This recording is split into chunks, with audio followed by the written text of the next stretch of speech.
Olá, está começando o Saúde Todo Dia News, o podcast sobre saúde que não tem contraindicação. Hoje eu tenho o prazer de receber aqui a doutora Daniele Zaninelli, endocrinologista. Olá, doutora, Olá, seja bem-vinda. Muito obrigada, é um prazer estar aqui. Prazer recebê-la. Gente, a doutora Daniele é membro da Sociedade Brasileira de Endocrinologia e Metabologia, da Associação Brasileira para o Estudo da Obesidade e Síndrome Metabólica e da Câmara Técnica de Endocrinologia do CRM Paraná. Nossa, quanta coisa, participa de bastante coisa, né, doutora? Com certeza. Que nunca para de estudar, né? Não. E hoje nós vamos falar sobre temas que interessam a muita gente: obesidade, diabetes, o perigo das fake news. Como tem fake news, hein, doutora? Infelizmente, tem muita coisa, é difícil separar aí, né, o que é verdade, o que não é. A gente já vai falar mais das fake news, mas eu queria começar conversando com você sobre essas mudanças nos parâmetros de diagnóstico da obesidade. O que mudou recentemente que as pessoas precisam saber? Então, existe uma proposta de não se observar apenas o índice de massa corporal do indivíduo, que é aquele cálculo que a gente faz dividindo o peso pela altura ao quadrado. Então, nós temos ali os parâmetros que ajudam muito quando você avalia a população em geral, para dizer se a população está acima do peso ou não. Mas quando você avalia um indivíduo, você precisa avaliar, além disso, ver como está o estado de saúde dele, como é que essa gordura corporal está distribuída no corpo, porque tudo isso vai impactar nas consequências da sua saúde. Seria uma visão mais generalista, assim, não só um cálculo, o peso é esse, tanto você está obeso. Exatamente. Então, algumas medidas simples, né, como a medida da circunferência do abdômen, uma outra medida que se faz, que é a estatura pela circunferência, né, e que você pode dizer se tem mais gordura localizada numa parte mais central do corpo ou não. E outra forma é com a bioimpedância, que nós temos habitualmente no consultório, que também ajuda a dizer quanto o indivíduo tem de massa magra, quanto tem de gordura corporal, e assim você sabe se aquele peso mais alto é mais devido à massa magra ou mais devido à gordura. Em geral é a gordura, né? Mas aquelas pessoas que fazem muito esporte, que têm muita musculatura, podem ter um índice de massa corporal ali compatível com sobrepeso, quando na verdade eles estão com a gordura corporal normal. Então isso não implica em problema de saúde. Olha só. Em relação à circunferência, existe um número? Eu já ouvi falar muito, já vi isso muito na internet, mas eu queria saber de uma médica, né? Isso. Qual seria uma circunferência, o máximo masculina ou feminina? Então, em geral, 88 para mulheres, acima disso já é alto risco, e 102 para homens. Mas não é um número mágico que sirva para todas as pessoas. Então, dependendo também da origem do indivíduo, tudo isso varia um pouquinho esses parâmetros. Então, é uma avaliação que você faz global de saúde, né, encaixando o IMC com essas circunferências, com exames de sangue para ver se o paciente já tem consequências do excesso de gordura corporal, exames de imagem, por exemplo, que podem mostrar a gordura no fígado. Então, com isso, você consegue avaliar o quanto aquele excesso de gordura está realmente afetando a saúde. Vamos falar da gordura visceral, doutora, porque é a tal da gordura considerada perigosa, né? Primeiro, explicar o que é exatamente a gordura visceral. É essa que fica na frente do corpo, como que é? Então, assim, cada pessoa tem uma capacidade de estocar a gordura no subcutâneo, que a gente fala, que é nessa parte embaixo da pele. Esse depósito de gordura, ele protege a saúde. Aí, quando a pessoa atinge o limite de depósito ali, ela começa a depositar gordura em locais onde ela não deveria ficar, né? Então, isso é dentro do abdômen, dentro do fígado, dentro dos músculos, ao redor do coração, ao redor dos rins. Então, essa é a gordura perigosa, né? Que traz tanto problemas, assim, por compressão local mesmo, como pela contiguidade. A presença da gordura também traz complicações. E como que a gente identifica esse tipo de gordura? Ok, a gente tem uma medida, né? Tem a biopedância, mas ela começa a interferir de alguma maneira na vida da pessoa? Assim, tem sintoma dessa gordura visceral? Então, muitas vezes você vai ficar muito tempo sem nenhum sintoma. Daí o acúmulo de peso começa a trazer problemas até para praticar esportes, né? Para caminhar mesmo, às vezes pequenos esforços já causam falta de ar, desconforto, que é um dos parâmetros também, né, uma das consequências da obesidade consideradas nesse documento que trouxe essa nova proposta de diagnóstico, traz problemas metabólicos. Então, a apneia do sono, por exemplo, é muito comum, né, no paciente com obesidade, então ele vai ter um prejuízo do sono, com isso vai ter mais alteração metabólica, vai ter mais cansaço no outro dia, mais dificuldade de fazer exercício, com isso mais dificuldade de perder peso, peso, né? Então, é sempre uma associação de fatores em geral, né? Não, que você tem que considerar. Então, os sintomas são muito claros quando começa, assim, e a pessoa identifica imediatamente que é obesidade. Eu imagino que não, ela pode achar que está com problema no coração, sei lá, como que é isso? Isso mesmo, muitas pessoas têm até dificuldade de identificar que estão acima do peso, né? De fazer o próprio diagnóstico de sobrepeso ou obesidade, por isso é importante a avaliação médica, que sempre se meça a altura, o peso do paciente, se calcule esse índice de massa corporal e se acompanhe isso ao longo do tempo, para você detectar precocemente o ganho de peso e poder agir, né, num tempo hábil para não deixar que se desenvolva a obesidade e as suas complicações. A gente tem que deixar bem claro, doutora, que a obesidade é uma doença, né? Exato. De que maneira... As pessoas não admitem que tem a doença ou têm dificuldade para admitir que é uma doença, a obesidade, porque existe muito preconceito em relação a isso. Existe. Hoje, felizmente, é muito mais informação, né? Então, para você me perguntou até como saber se é da obesidade ou não, né? Então, tem uma lista de cerca de 200 condições de saúde que já se sabe que são relacionadas ao excesso de gordura corporal. Então, a maioria das coisas, né, que a gente comentar aqui, provavelmente pode ser piorada pela obesidade e a perda de peso pode levar a melhora clínica também. Então, as pessoas às vezes ficam tristes porque não perdem todo o peso que gostariam, né? Mas se perderem em torno de 5 a 10% do seu peso, então uma pessoa com 100 quilos, se ela perde de 5 a 10 quilos, ela já vai ter muita melhora de saúde, diminuição de risco, né? Em relação ao tratamento, existem os medicamentos, mas o profissional, o médico, não trabalha somente com isso, né? Quando que é indicado o medicamento para obesidade? Então, isso é bastante complexo, né? Envolve toda essa avaliação que nós comentamos. Os medicamentos, eles têm indicação quando o índice de massa corporal indica sobrepeso ou obesidade. No sobrepeso, se a pessoa tiver alguma complicação que seja identificada, né, que seja relacionada com excesso de gordura corporal, também tem indicação de tratamento com medicação. Então, o que a gente tenta, dependendo da gravidade do quadro, como qualquer outra doença, né, escolher medidas mais simples de começo e depois entrar com medicação. Então, os pacientes perguntam sempre, né, se precisam da medicação para tratar o seu peso. Então, se a gente define que precisa de tratamento, a próxima pergunta sempre é por quanto tempo eu devo tratar, né? Então, a gente tem que lembrar que é um tratamento que deve ser levado a sério, como de qualquer outra doença crônica, como hipertensão, como diabetes. Não é falha do indivíduo, né? Ele fazer uma dieta por um tempo e recuperar o peso perdido, ter o efeito sanfona. Isso é um efeito normal do organismo, fisiológico. É como quando a gente doa sangue, depois de algum tempo, o sangue se refaz no organismo da mesma forma que era antes. Então, existe uma memória de como deve ser aquilo. E a gordura corporal, por outros mecanismos, também tem essa memória. Então, infelizmente, o organismo marca o peso máximo que o indivíduo teve e tenta fazê-lo chegar a esse peso sempre. Desse organismo, minha gente, por favor, né? Então, assim que perde peso, né, aumenta o apetite, já os hormônios do apetite ficam aumentados, o gasto metabólico é reduzido para forçar o indivíduo realmente a voltar a ganhar peso. Porque o corpo humano, eu já ouvi, é quase piada isso, né? Ele não quer que você passe fome, né? Ele acha que você tá no deserto, perdido, então ele quer que você coma. Ele sente como agressão, né? Olha, então a gente tem que fazer esse acompanhamento, né? E ver qual é o momento de reduzir a medicação, se for possível, ou se esse paciente vai precisar de um tratamento por tempo indeterminado. Então isso é tudo muito individual. Sim. Isso que as pessoas têm que entender, né? Qual é a causa do ganho de peso, né? Como ela responde ao tratamento, como ela deve prosseguir com o tratamento ao longo do tempo. Em relação à obesidade, que é uma doença, né, a gente já tem conhecimento, mas quais são as causas? Não é simplesmente assim, essa pessoa come mais. Não é somente isso. Isso é uma forma simples, né? Mas muitas pessoas, né, recebem o dedinho lá apontando, né? Isso é porque você come muito, você não se exercita, né?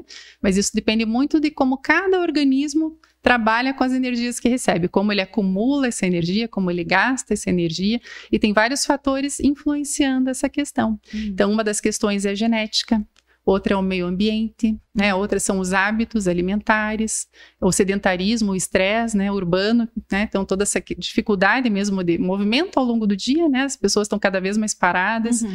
A questão do sono, que é muito importante, tem alterações hormonais que podem levar ao ganho de peso, né, que você tem que diagnosticar e tratar. O ganho de peso também leva a alterações hormonais, né, então isso é bastante complexo, essa relação. Muitas vezes você perdendo peso, nem muitos homens apresentam testosterona baixa quando ganham de peso. E acabam recebendo prescrições do hormônio, né? Quando, na verdade, deveriam ser orientados a perder peso, que só a perda de peso já leva ao aumento dos níveis naturalmente. Olha só. Então, tudo isso tem que ser analisado com muito cuidado. Em relação à alimentação, quando você vai tratar essa pessoa com obesidade, né? O que é importante deixar claro? Assim, claro, cada pessoa é uma pessoa, né? Mas o que alimentos do dia a dia são perigosos para quem, assim, quem não pode engordar ou não quer engordar, que seja por estética ou por saúde. Não existe mocinho ou vilão aí, né? Nenhum alimento assim que tenha que ser totalmente banido e nenhum que possa comer à vontade aí, né? Então, isso depende de cada caso. A gente primeiro tem que entender a história do paciente, por que ele come mais, né, do que ele precisa, ver quais os gatilhos que fazem ele comer mais, né, tentar mexer com os hábitos ao longo do dia. Então, os pacientes com obesidade já passaram muitas vezes por muitos nutricionistas, receberam muitas tabelas de alimentação, né? Então não é simples assim, pedir para que ele siga e pronto. Então você tem que entender todo o funcionamento desse paciente. Mas em geral o que a gente vai priorizar são os alimentos mais volumosos e com poucas calorias, que são aqueles ricos em fibras. Então, priorizar vegetais, né? Então, frutas, verduras, legumes, tudo com controle de quantidade também. A proteína, né? É um alimento que também dá saciedade, então evitar que seja rica em gordura. Então, carnes magras, né? Frango ou até ovo, dependendo do nível de colesterol, tudo isso tem que avaliar com o paciente, né? Então, você tem que equilibrar a qualidade do alimento, a quantidade do alimento e o padrão alimentar do indivíduo, né? Tentar identificar aqueles gatilhos, tentar fazer substituições, para que mesmo quem vai fazer tratamento com medicação possa mudar seus hábitos ao longo do tempo e ter uma perda de peso efetiva, porque é muito ruim o efeito sanfona também, né? Esse efeito sanfona chega a ser perigoso, né? Porque a pessoa emagrece, às vezes com a ajuda do medicamento, né? Depois para, por isso a importância de ter um profissional acompanhando, né, doutora? Isso mesmo, então as pessoas veem, nossa, mas será que eu vou perder 10 quilos no mês, como eu vi na internet, né? Isso não é nada bom, não é sinal de saúde, né, de perda boa de peso. Então a perda muito rápida e assim com uma restrição alimentar muito grande, leva a perda de massa magra, né? Daí essa pessoa quando para de perder peso, ela ganha gordura corporal. Então, cada vez que ela perde e ganha peso, ela vai aumentar a porcentagem de gordura corporal. Isso vai piorar o estado metabólico e o estado de saúde ao longo da vida. Para evitar esse efeito sanfona, além de todos esses cuidados e acompanhamento médico, o acompanhamento de um psicólogo, às vezes, é importante, a questão da saúde mental, porque mexe muito com a saúde mental, essa questão de obesidade. Né? Isso mesmo, e vice-versa, né? Tem muitos problemas de saúde mental que levam o indivíduo a comer mais, né? Tratamentos para depressão podem levar ao aumento do apetite, então muitos medicamentos estão associados ao aumento do apetite, então, o indivíduo come mais e acaba ganhando peso. Então isso tem que ser visto de forma global, então a gente sempre fala que tem que ter aí uma equipe multidisciplinar, né? Então o endocrinologista é o clínico que vai avaliar a obesidade, se tem consequências da obesidade, tratar isso também, se tiver um diabetes, um colesterol alto, né? Uma esteatose hepática. Aí o nutricionista vai detectar aquelas alterações do comportamento alimentar, ajudar o paciente a sair daquilo. O psicólogo é muito importante também. O psiquiatra pode estar envolvido, né? Então é importante que todos na equipe saibam quais os objetivos e as questões de cada paciente. Doutora, você obviamente já acompanhou vários casos, né? E são casos de mudanças radicais mesmo, de quanto de perda de peso e o que muda na vida dessa pessoa? Quando ela faz o tratamento. Quando ela faz um tratamento correto, como você está indicando, sem mágica. Então, hoje, felizmente, nós temos medicamentos bastante seguros e eficazes. Nós conseguimos perdas assim, de 20%, às vezes 25% do peso inicial do indivíduo, né? Então, alguém que tem lá mais de 100 quilos consegue chegar muitas vezes aos 75. Isso aí também tem que tomar muito cuidado quando você determina o alvo de perda de peso. Você tem que perder tantos quilos. Então, as pessoas perguntam, puxa, qual que é meu peso ideal? né? A gente nunca deve fazer o cálculo do índice de massa corporal e falar, olha, você tem que chegar em tal peso. Ou às vezes o paciente já te traz, fala, olha, para mim o bom são 60 quilos, gosta de 60, eu né? Também. Então você tem que conhecer o histórico de peso do paciente quando você começa a fazer o tratamento. Tá. Então pode ser um paciente que está ali na sua frente com 80 quilos, mas que ele tinha 112, né, alguns meses. E ele procura para perder mais peso. Então, a abordagem vai ser diferente, a expectativa que você tem em relação à perda de peso é diferente, né?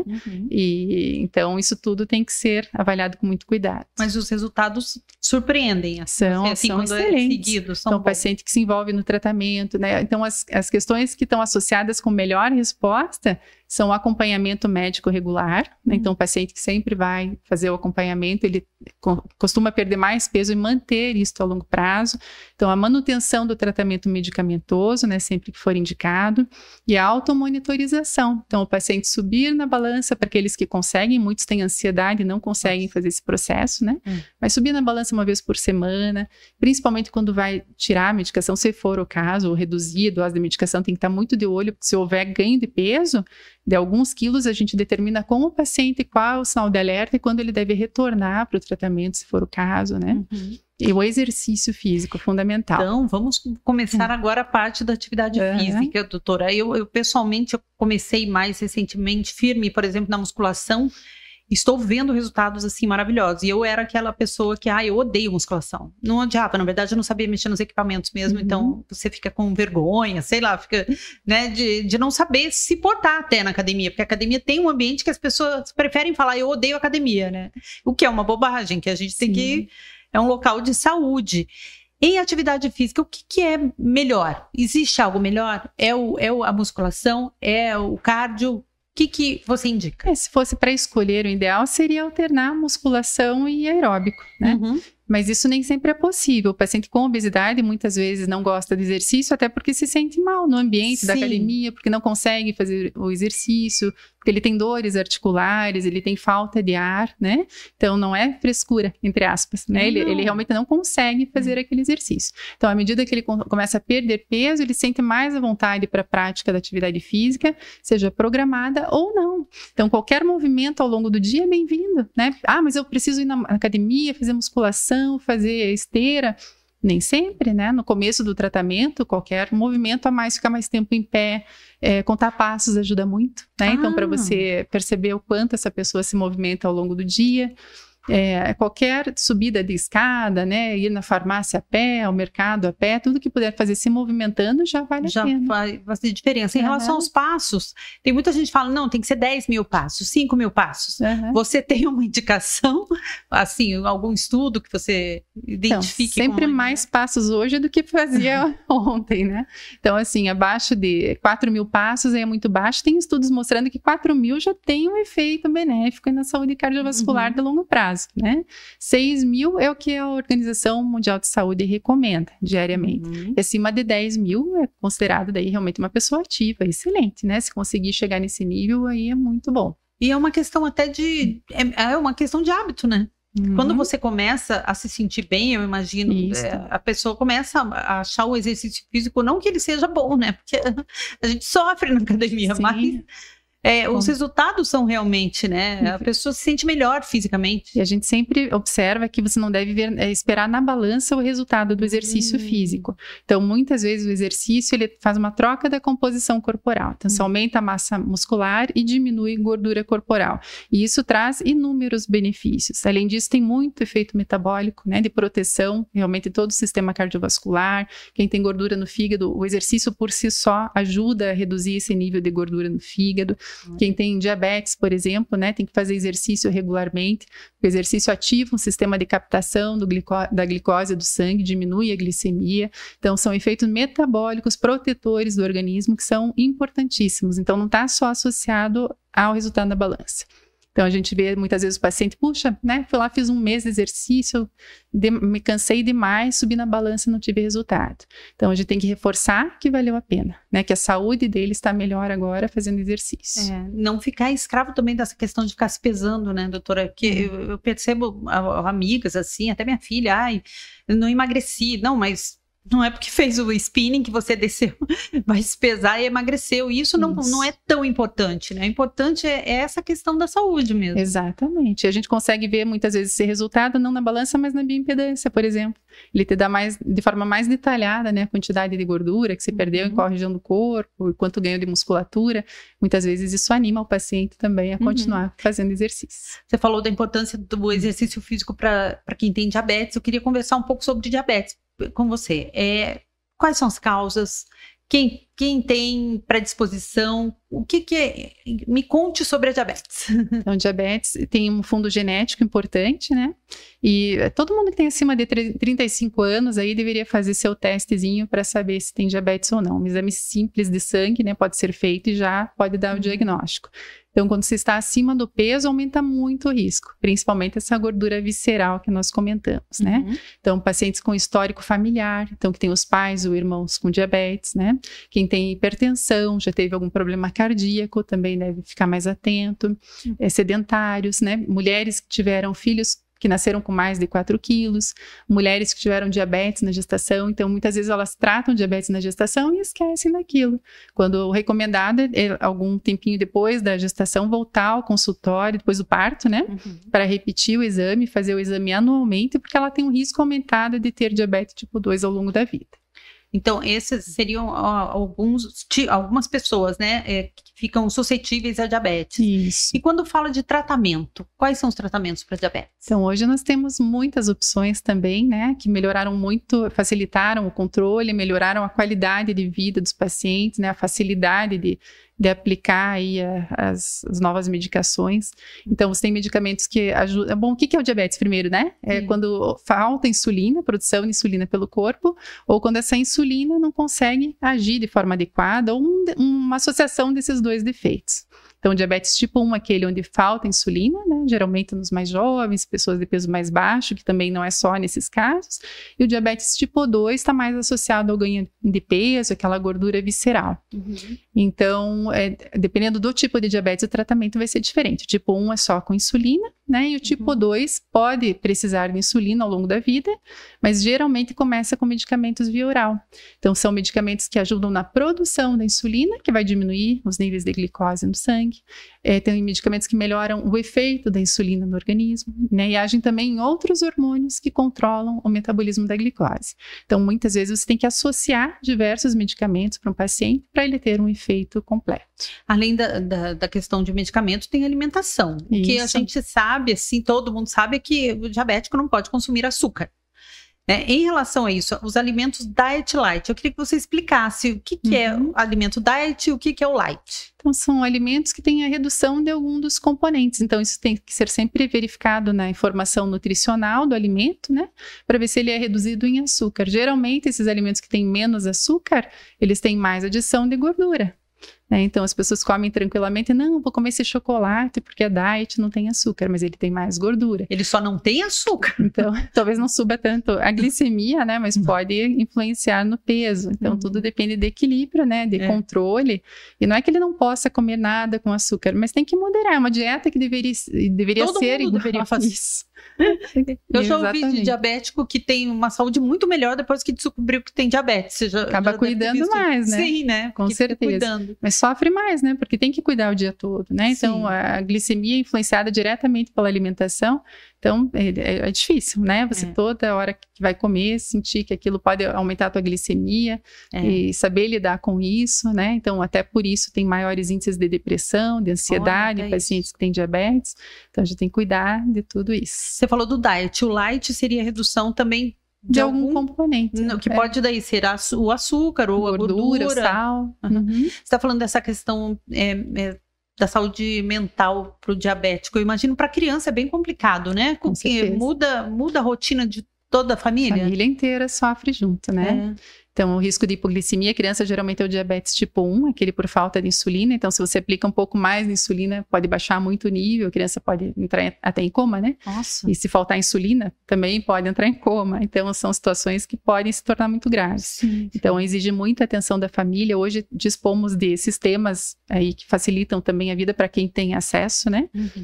Com essa monitorização contínua, né? Que a mãe consegue acompanhar ali em tempo real a glicemia do seu filho, né? Que está dormindo, que está na escola. Então, isso facilita bastante o controle, mas não é fácil. Para adolescentes também é muito complicado, em geral.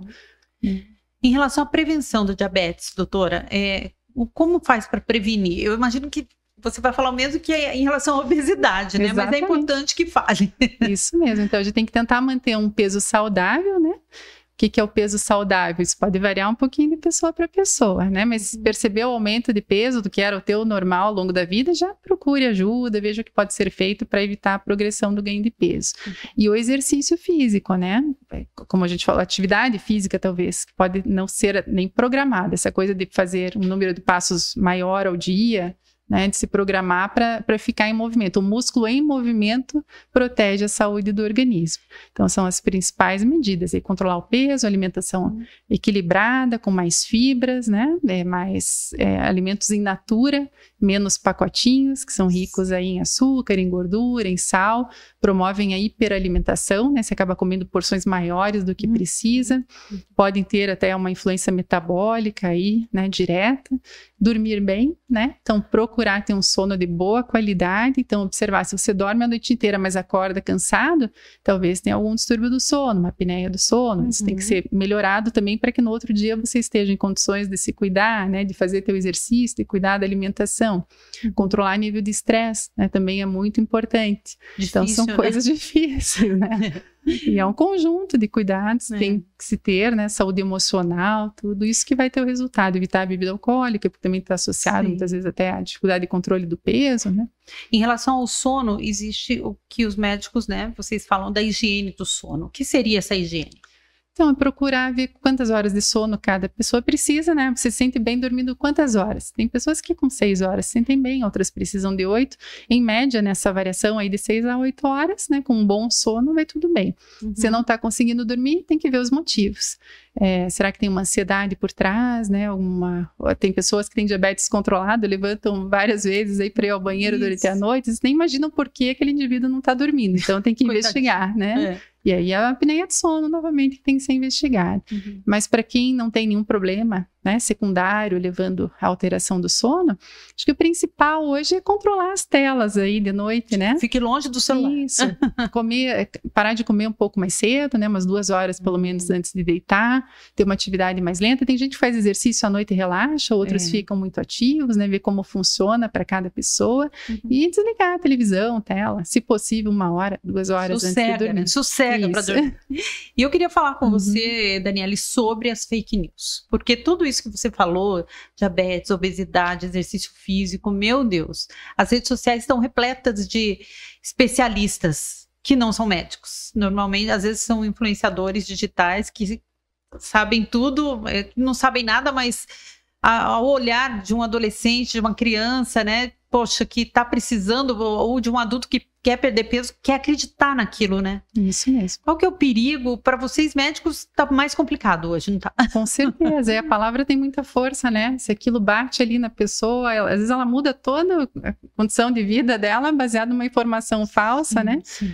Faz uma dieta restritiva que pode desencadear uma compulsão alimentar, né? Algum problema mais sério, pode afetar a saúde mental e a parte metabólica, né? Tem pessoas que deixam de tratar o diabetes porque viram, né, que determinada fórmula, o chá natural pode melhorar o diabetes.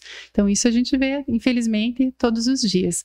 Eu recomendo que as pessoas procurem as redes realmente de confiança das sociedades médicas, né, que estão relacionadas aí, por exemplo, a endocrinologia, a Sociedade Brasileira de Endocrinologia e Metabologia, SBEM, tem um site muito completo, com muita informação.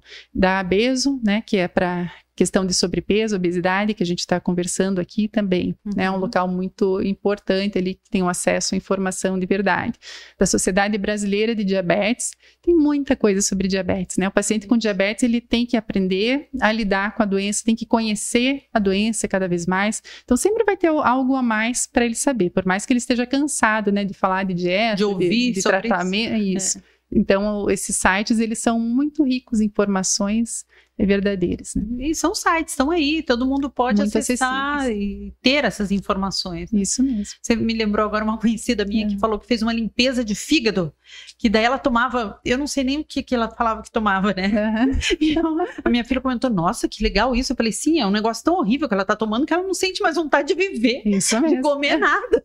Então é claro que ela vai emagrecer, porque ela não tem vontade de fazer mais nada. E quanto mais estranho, melhor, né? Que chama mais a atenção das pessoas. Porque óleo não sei do que, com óleo não sei da onde, com não sei o que você toma e limpa o fígado. E se não funcionar, foi culpa sua que não fez direito, né? Que não aguentou fazer os 10 dias da desintoxicação. Pelo amor de Deus, que eu acho que equilíbrio é tudo. Com Daniele. certeza, né? Tudo que for oferecer muito milagre, muito fácil, desconfia, porque não é assim que funciona na natureza, né? A gente sabe disso. Então tem que se dedicar, né? Tem que se programar para dar certo, tem que organizar seu dia, né? Infelizmente isso exige ir ao mercado, fazer compras, de preferência preparar os alimentos na medida do possível em casa, né? Quando não der, vai escapar. Mas na maior parte do tempo a gente tem que se dedicar mesmo a cuidar da saúde. Sim. É isso que está faltando, né? Tempo, energia. Então, às vezes as pessoas preferem acreditar num chá, num comprimido, né? Alguma coisa uma forma fácil. Mágica, né? Que não existe, exatamente. Né? Pode até dar um bem-estar temporário, mas não vai te trazer melhor saúde, né? A longo prazo.